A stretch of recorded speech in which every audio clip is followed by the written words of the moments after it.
Welcome back to another episode of the Educational AD Podcast, brought to you by Violet Defense Technology. Violet Defense is dedicated to protecting our world from germs by bringing the power of UV disinfection to everyday spaces.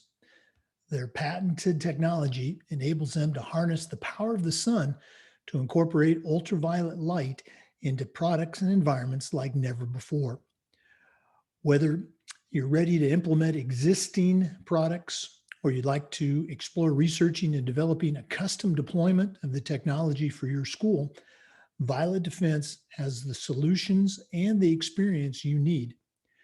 Thanks again to Violet Technology for sponsoring the Educational AD Podcast. The FIAAA also wants to thank our great diamond sponsor, Varsity Brands, including BSN, Varsity Spirit, and Herff Jones. Varsity Brands, elevating student experiences in sport, spirit, and achievement. We also want to thank our great platinum sponsors, including Ephesus Lighting, innovating a brighter future at every level. Booster Digital Displays, revolutionize your game day experience. Camp Mobile, where leaders communicate better. Hometown Ticketing, simple and easy online ticketing. Vital Signs, bring student achievements to life. Gipper, sports graphics made incredibly simple. Thanks to all of our great sponsors. Welcome back, everyone, to another episode of the Educational AD Podcast, brought to you by Violet Defense. We've got a very special episode today. We're going to be visiting with Todd Gordon. Todd is a certified Master Athletic Administrator. He's the activities administrator for the Greene County Community Schools in Jefferson, Iowa. And he's also the host and creator of the Beyond the Bench podcast, kind of the template for anybody trying to put together an athletic director related podcast. Todd, welcome to the program. Well, thanks, Jake. Great to be with you today. Thank you. I love listening to your show, with, your is it co-hosts or tri-hosts, but we'll talk about that later, but let's jump right into it. We always like to let our listeners have a chance to get to know our guests. So tell us a little bit about yourself, where you grew up, where you went to school, and how you ended up in the position that you're at right now with Greene County. Well, it's just kind of a funny story. I've moved quite a bit. Okay. So you might hear that in here, but I grew up in Western Iowa. I was born in Nebraska, but grew up basically in Western Iowa, Southwest Iowa, little town called Griswold, Iowa. My dad was a minister for 40 years. And just recently, at the age of 82, kind of quit preaching, supply preaching, full time. He was going to little churches up in Northwest Iowa, supply preaching, and had just recently quit that just a couple years ago. So I grew up with a communicator, and my mom, just a great hostess, and had very fortunate parents, and just inspired me and just provided me with a lot, and but mainly just provided me with love and support throughout everything. So I grew up there. I went to we could do another podcast on my journey to get here, but I graduated from Northwest Missouri State in 1985 and started out teaching and coaching about everything you could at a little town called Walnut, Iowa, including 6-on-6 girls basketball back when we were playing 6-on-6 girls basketball. Went out to Lisbon, Iowa and Eastern Iowa, came back to Western Iowa to a place called Manning, and was there for 10 years, head boys basketball.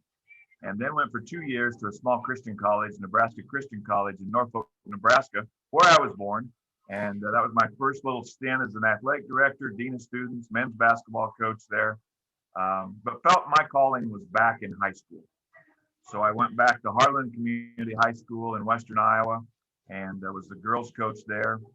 And then through some different circumstances, my mom dying, and just kind of reevaluating where I was in life and what my priorities really needed to be.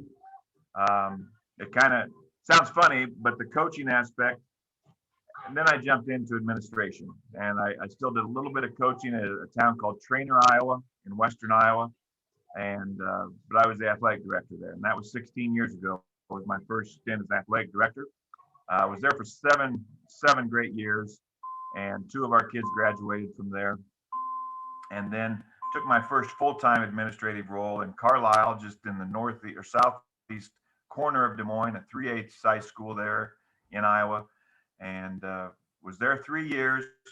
And then went to Des Moines Roosevelt in the heart of Des Moines, metro school, school of about 2,500 students, and part of the big Des Moines public school system, their largest school in Iowa, and was there for 4 years. But then as I start to wind down, I guess, so to speak, and I know retirement starts to look, I wanted to end basically, I wanted to finish my career in a spot kind of where I started. And that's just a kind of a more rural setting, a smaller school. Greene County had a great opportunity. They were hiring their first ever full-time activities director out here 2 years ago. So I applied for that and came out to Jefferson. It's about an hour outside of Des Moines to the north and the west, and have been here now finishing my second year. So that's the roundabout way. With Scott Jarvis and I, one of my co-hosts on Beyond the Bench, Aaron Stecker has been at Cedar Rapids Candy, forever. And Scott and I have kind of hopped a little bit, but the journey has been great, and we've met some great people, worked with some great people. And I think, whatever path you're on, it's your path, right? And that's been my path, and I don't have any regrets about it. I admire the people who have been in spots for 20 and 30 years. I think that takes a special person too. That hasn't been my calling. So that's been the journey, and again, my family and I have been blessed to be in a lot of different places with a lot of different people and learned a lot along the way.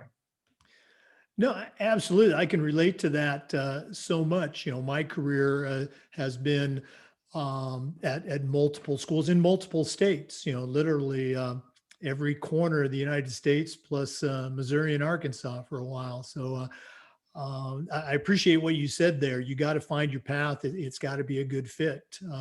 So, really appreciate you sharing that.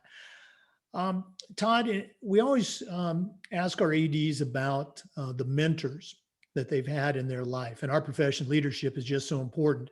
I'm going to guess your dad is probably on that list somewhere, but who have been some of your mentors, either family members or maybe people that you've worked with or worked for over the years? Well, my story, two come to mind, and one is my high school basketball coach. And you go back to that story of graduating from Northwest Missouri State.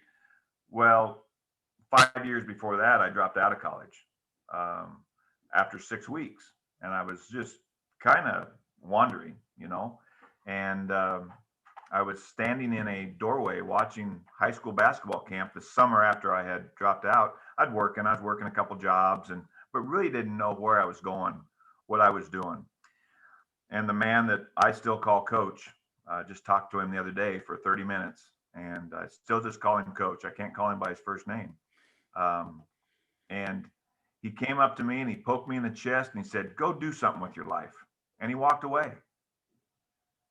And that was it. I figured, okay, I'm going to go do something. And so that kind of got me. I started in business, but then got to education. He actually, that next summer, had me coaching the summer basketball team there in Griswold, Iowa. And that lit my fire to coach. And so, obviously Coach Kent Gady will be the guy that took me a long ways. And then my first administrator was a principal I had in Manning. And he taught me just about being honest and communicating and not being afraid to tell people what they may not want to hear, but what they need to hear. And so I have always just taken that honesty with him and tried to be honest with people and tell them what they need to hear and try to do it in a nice way, a decent way with grace and compassion, but to let them know what they need to hear to be better. And he did that. He modeled that for me. So Kent Gady, my basketball coach, and Don Ringenberg, my high school principal in Manning, two big mentors in my life. Yeah, great stories. And again, the expression I like to use is, I still hear those voices in my head when I'm Absolutely. talking to somebody. I'm going to guess you hear those voices. You sure do. Yeah. Todd, we get a lot of younger ADs or newer ADs that listen to the podcast, just like your show. And I think it's important to share the journey that you and I have been on as far as the state organization and the NIAAA. So take us a little bit into, that path of how you got involved at the state level and how you ended up, earning your CMAA. How did that all play out?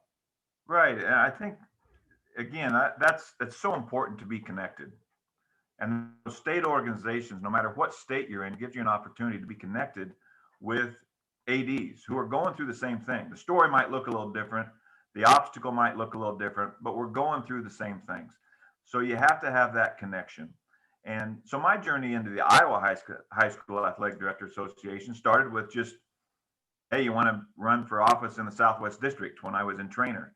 So I did. And by the time I got there, then I'd moved to the Central District, to Carlisle, and was there a couple of years.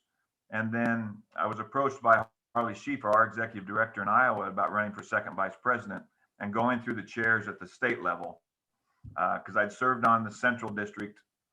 Junior director, senior director is how we have ours set up.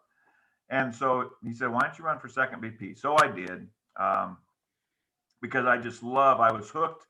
In 2005, the first time I went to the Iowa High School Athletic Director Association convention, I was hooked.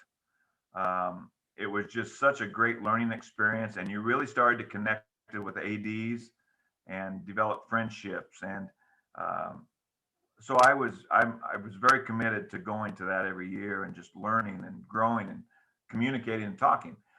So when Harley asked me to run, I said, sure, I'll run. And so I was blessed to be in that leadership role and served as president 2 years ago of the Iowa High School Athletic Directors Association. And now I've gotten into teaching. I'm off the board now. I was a social media director and PR guy for a couple of years, and now I'm off of that. But we still teach LTI classes here locally with our convention and the Summer Institute. I've done that a little bit. And that's been fun to kind of teach and bring some of the things you do back to people. And then the NIAAA, again, the first time I went to the national convention, I was hooked.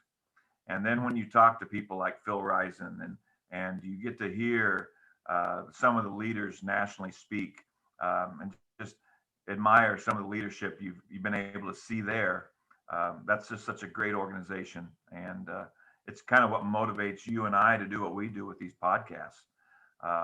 Is we know there's people all over the country, not only our own state, but all over the country that just are listening. And maybe we can offer them one nugget to help get them through that day and then get them to the next day. And that's all we're trying to do, is get people to the next day.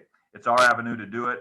But boy, I just love our local organization. That's the state association, and then the national, the NIAAA, the NFHS, for what they do for us. It's just a small way we can give back to the people around as well. Oh, yeah, absolutely. I'm glad you mentioned that getting involved component at the state level that should lead to so many other opportunities for an AD, not just to learn, but also to give back. Let's go ahead and talk about podcasting. Just you and I talked a little bit before we came on the air. We are just coming up on our first year of doing a podcast. And just real briefly, a year ago, I was the president-elect for Florida, which means it was my job to run our conference. And our conference ended up being canceled due to COVID. And long story short, we put together a series of Zoom workshops. And this was a year ago, before anybody knew what Zoom was, Right. that was very well received. Because of that, I was asked to be a guest on the Hanging with the AD podcast. And the experience was just so positive for me, getting to, literally talk about yourself, talk about your school, talk about, our state, that I said, as president, I want to do something for the athletic directors in Florida. And that's how we got going. Now, you've been doing your podcast for almost 3 years. Okay. It didn't take a pandemic for you to start. So how did you get the idea? How did it all come together? And how have you kept it so successful for, like I said, going on 3 years? Well, it kind of a similar story, Jake. It kind of started my president's year. As we looked at the number of ADs in our state, in Iowa, 340 schools, but we were having routinely, I did some research that year I was first president-elect, about why were you leaving the AD profession? What are you doing? Well, that year I did that research, we had 70 ADs across the state that left their job. Some of them went back to the classroom because of lack of support, whatever the case might be, family, those things happen. Some took a different job in administration, maybe. And some just got out. And the majority of them, no matter what they did, they got out of being an athletic director. So with that research, we found that 3 years was kind of if you can make it through that first 3 years, then maybe we got you hooked and you can do it because you figured out how to navigate this world that we live in. And so we were at actually my president's retreat that in August, and Aaron and Stecker and I from Cedar Rapids, Kennedy, were off in a corner talking, and we were talking about, what's next? What do we do next? What can we do to help? And we kind of started talking about, well, let's start talking about AD stuff and do a podcast. And so we did. We said, well, let's invite Jarvis because Jarvis knows everybody, and he can talk. So there were 3 of us that do it, and so we started. We went. That was in August. We started in December of that year, 2019,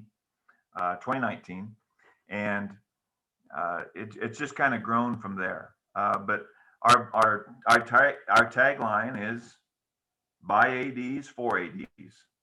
And so what we want to try and do, what we've wanted to try and do is provide a resource, provide real talking points for ADs to try and get them through those first 3 years and maybe just get them through a day. That's all we want to do, and get them to the next day and just kind of day by day. But it was designed to try and help that new AD more than anything, get resources on how to, we're all going through it. We've all been through it. And here's some things that we did. That's why we try to bring in guests of ADs. And we started a lot of Iowa. Now we've gotten out to, across the nation, and even with the Globetrotting ADs, Yep. Getting them on as well. And we're going to get this guy down in Florida I'm talking to right now on the podcast very soon as well. But I think it's just, again, the one thing that I've learned, and you've learned as well, ADs are sharers. Yep. We are not hoarders. And so what we have, we share. If I've got a way that I can run a track meet that helps somebody else, then I'll share it. I'm not trying to have the exclusive rights on running a track meet. Coaches, if I'm a basketball coach, I might not want to share my offense with you. Absolutely. Or how I do things, how I break a press, or how I drop back and throw that, whatever the case might be. Coaches are a little bit more protective. ADs, we share. And so it's just an opportunity for us to share, bring people in to share. We try to be current on what we're talking about. So during the pandemic, when we could have a mental health coach on and talk about that, just ways we were kind of managing that. And then, of course, if you've listened to the podcast, by about July last year, we did a podcast where we couldn't mention the C word. We were tired of talking about it. So we didn't mention COVID in that one. So again, it was just kind of designed to be a resource for ADs, but done by ADs as well.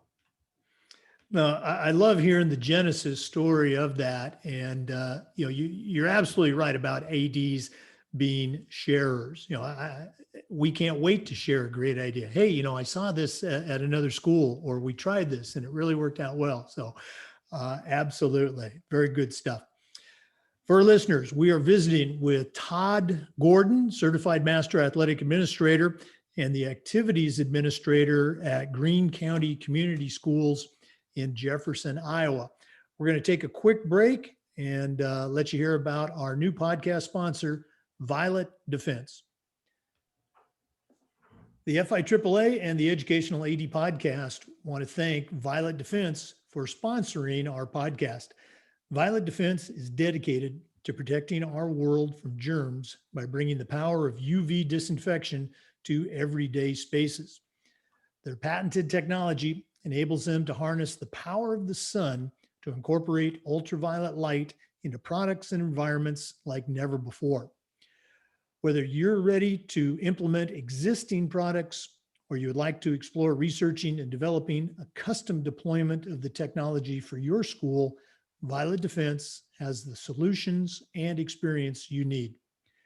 Thanks again to Violet Defense Technology for sponsoring the Educational AD Podcast. We're back with Todd Gordon. Todd, one of the things we like to do with our podcast is this idea of sharing best practices. So I'm going to put you on the spot a little bit.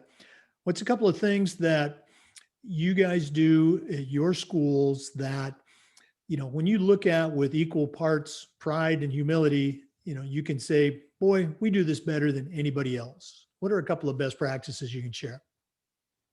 One of the things I really tried to do when I came to Greene County, I inherited a really young and inexperienced head coaching staff.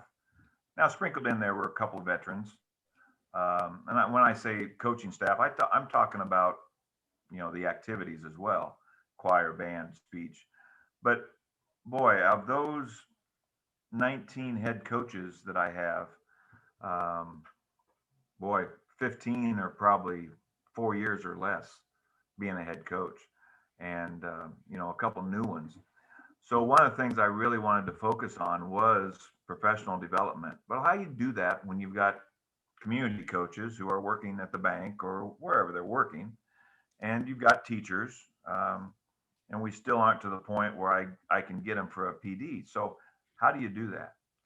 So one of the things that I've developed in the last 2 years, and it kind of got put on pause this year with COVID and just the unknowns. I just didn't want to throw that on top too. So we kind of just did things a little bit different this year. But last year I started a one-on-one coaching program where I set up individual meetings with each head coach, 30, 40-minute, and I don't like to call them meetings. It's just part of a process of growth that we do. So I try not to get them to treat it as a meeting. But we come in and we talk about things they're doing well. What's something they want to work on? We try to get one big thing that they're going to work on from that point to our next meeting. And so that first year I had set up 5 meetings with every head coach. So 90 individual meetings with all of our coaches taking place. So, and then COVID hit in March, and that kind of put an end to it. And then with the unknown this year, we just kind of incorporated a little meeting here and there. I'd go see them, but nothing really quite as formal. So one of the things we're going to do next year is bring back that one-on-one coaching sessions with them. And so I've narrowed it. I took it back to 4 instead of 5. But I try to meet with them whenever they can. So I've got some meetings at 6:30 in the morning. I've got some meetings, you know, later in the day. I've got some meetings where they can come in if they're a teacher in our high school, and we can meet during their prep period. So it just varies depending on their schedule. I work around their schedule. It might be in my office. We do a couple of them at a coffee shop. I'll go meet somebody at a coffee shop. We'll have a cup of coffee. So they aren't meant to be evaluations. They're meant to try and lift them up. I've had people crying in my office, just talking about what they're going through. And so you try to lead them through that and help them through that. I've had struggling coaches struggling with chemistry. And so we talk about that. It's really one-on-one. It's not a tight structure. We have a little format that we follow, but it kind of leads them into what they want to do better. What are you struggling with? What are you doing well? I want them to talk about what they're doing well too. So I think that's a commitment I made to try and mentor these young coaches, and even some of the more experienced ones, because they'd been without a full-time AD. And when I came here, they hadn't had an AD for 6 months because the guy left. So they were without any leadership, really. They were just kind of piecing together. My activities assistant was doing a lot of scheduling. And anyway, so that's another story. But they needed somebody to kind of just come alongside and walk with them as they coach. So I'm very proud of that. And I'm looking forward to bringing that back because I grew as much as they did. I mean, I learned how to communicate with them as much as they learned to share with me. And so I had appreciated the growth that I felt as a leader, just helping them with that as well. So that's really the biggest thing I just am proud of here at Greene County, and I'm just also proud of our coaches and our directors for being willing to be mentored and to be willing to commit to a process to be better, because that's not always easy. You know, we talked about, Don Ringenberg, right? That he said he was being honest with people. But I'm not being true to Don Ringenberg if I'm not being honest with the people that I'm leading. If he's my mentor and he taught me to do that, and I ignore what he taught me to do, then I'm not being true to a man that I truly admire. And so I think it's important that I do that, but I appreciate our coaches being open to that type of one-on-one coaching. That's so cool to hear, and it's so important. I can look back at my own career as an AD early on, and that was not a tool that was in my toolbox. But I learned, I guess, the hard way that I needed that tool. I needed to develop that, and I've gotten better at it. And I think it's helped, as you said, it's helped me as an AD. I know it's helped the coaches, to have that relationship and to be able to come and talk about things, even that might not be athletic related. It's just something that they might be challenged with at that moment. So just so important. Thanks so much for sharing. And I'll add one more thing if I can. Absolutely. We just finished a book study as well. I had about 6 or 7 coaches in a book study that we did early in the morning. I've talked about this on our podcast. It's Swim by Walter Bond. Highly recommended leadership book. It's a fable type book, but a great book. And Walter talks about, even when you talk to Walter, and in the book, it's kind of designed as we are in the people business disguised as an athletic department to relate it to us. But we're in the people business. So we've got to find ways to be in the people business. We get so caught up in the minutia of making sure we've got the officials, we've got the ticket takers, all that stuff, that we forget about the people business. So I think we've got to find ways to be in that, but we are disguised as an athletic department. Oh, I love that. And again, he hit it right on the head, whether it's kids or coaches or parents or even, the students, not the student athletes. It's all people. That's who we deal with. Officials too. So as an official, I can state that officials are people. Okay. You heard it here first. You mentioned it earlier, so I won't be the one to broach the subject, but for our listeners, we're recording this on May 18th, and we're well past that 1-year anniversary of COVID, that C word. And I'm hoping that we can just phase this out of our podcast as well. But Todd, real briefly, when COVID hit in Iowa, because we've seen a crazy variety of responses across the country, how did that impact you guys in Iowa and at your school? And then this year, fast forward, how have you all dealt with it? Not just return to play, but also return to school. What's happening in Iowa? You bet. And of course, like everybody, when it first hit, everything was shut down. We had the opportunity in Iowa, because we play summer baseball and softball, to have a season last summer. The state allowed us. They said, we're going to go back. We had a shortened season.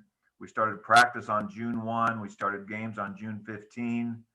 And then our state tournament was basically the same. We just played a conference season. We played 14 baseball games, 14 softball games, and then went into our postseason. So we had an opportunity to kind of do a trial run outside with the COVID restrictions. We did not limit attendance at that time. We required masks. We did everything we were supposed to do with public health. We worked very closely with our local public health, who was in touch, obviously, with the Iowa Department of Public Health.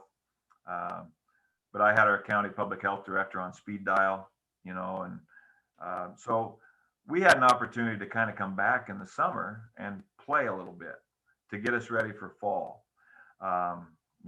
We made the transition to online ticketing then to stop the exchange of cash. So we used online ticketing almost exclusively in the fall and the winter seasons. And, our whole goal every single time we came into a season, when it was summer, fall, winter, and now spring, my whole goal, and we've said with coaches, we've explained this to parents, our whole goal is to get to the postseason, to get our kids into their postseason tournaments. We took a pause in the winter. We didn't have any positive cases on our wrestling team, but in mid-January, things were kind of a little bit shaky around the wrestling community, some of the places we were going. And we did have, well, I take that back. We had one case, and we thought we had a potential state champion who turned out to be a state champion. And we wanted to get him to the postseason. So we put our wrestling team on pause the middle of January, didn't practice, and just kind of let them sit, let them get healthy, and then came back for 2 weeks and then went into our postseason. I really believe that helped us get to the end. We had to do that. In basketball, we really didn't have many cases at all on the basketball teams. So again, then we get to spring and things are starting to lighten up a little bit. Of course, going outside was huge for us. We can't be outside in the winter like you can in Florida sometimes. We had to be inside, but we were able to get outside, obviously, and seeing the cases just go down remarkably. So I said this, we recorded last night on our podcast, and I thanked our parents. I thanked our parents on the radio yesterday. I do a weekly or bi-weekly interview with our local radio station. I just thanked our parents for helping us get through it. They didn't always like it, but we tried to communicate. We tried to communicate often. And I said, our goal every single time I was on the radio or talking to parents, we're trying to get to the end of the season. And of course, this spring was different because we know those athletes didn't have seasons last year. We had a potential state championship soccer team last year, didn't even get to see the field. So when that soccer team took the field this year, and our track teams, golf teams, we were just happy to be playing, but we still wanted to get to the end of the season. So that perspective, we had perspective. Everybody was kind of all in the fall and the summer. And then through the winter, it got tired. Everybody got tired of it. So you had to kind of keep going back to that. Let's get to the end. We're getting better. And so people, they had to wear their mask and all that, but people were getting tired of it. We got to spring. And of course, then the perspective was kind of better because they didn't have this last year. So we could always remind them of that. And now we're heading into summer. We start our summer baseball, softball games next week on Tuesday. We have our first home baseball game. So here we go. And, we're fortunate in Iowa with COVID right now. Of course, with the CDC, everything's kind of been lifted outside.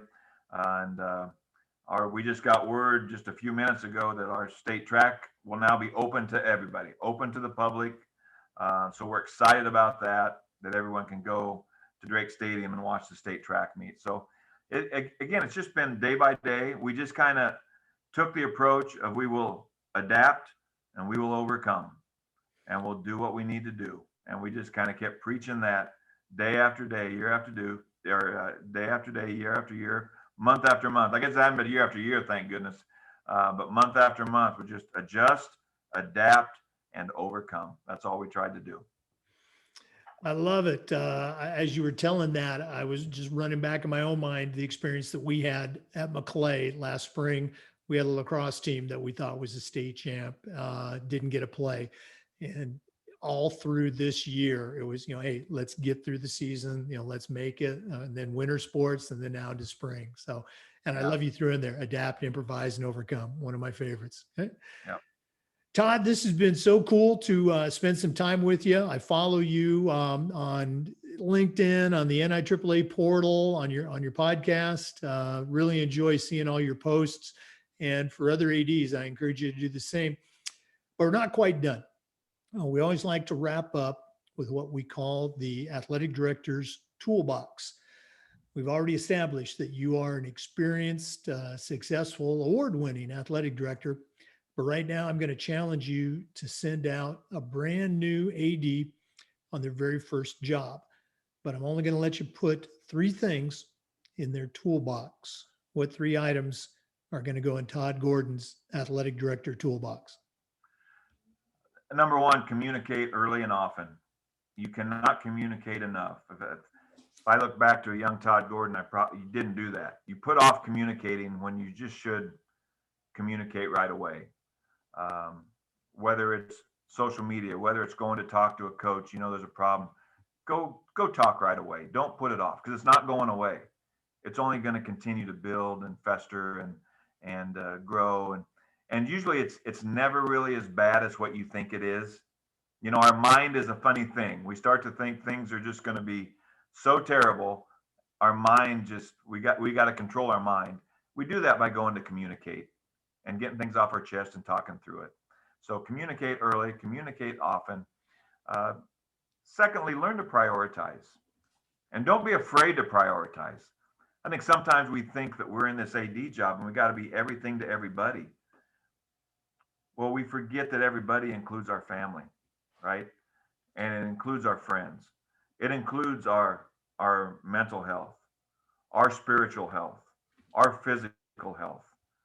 So we need to prioritize those things. If we can't be at our best emotionally, physically, spiritually, we can't be at our best for the people we serve. So we have to prioritize, but don't forget about your family. Don't forget about those people at home who need you as well, and be able to do that. The third thing I would tell them is ask for help. Be humble. If we're servant leaders, we are servant leaders at all times. And servant leaders are humble, and they know when they need help. And as we said earlier, we are sharers. We are not afraid to share anything. And sometimes the hardest thing to do is to ask for that help from somebody. And if you're going to get asked for help, this is a 3B, okay? So be ready to offer help too. If somebody calls, take the time. There are times when my phone rings and I see it's an AD from somewhere else, and I may not have time.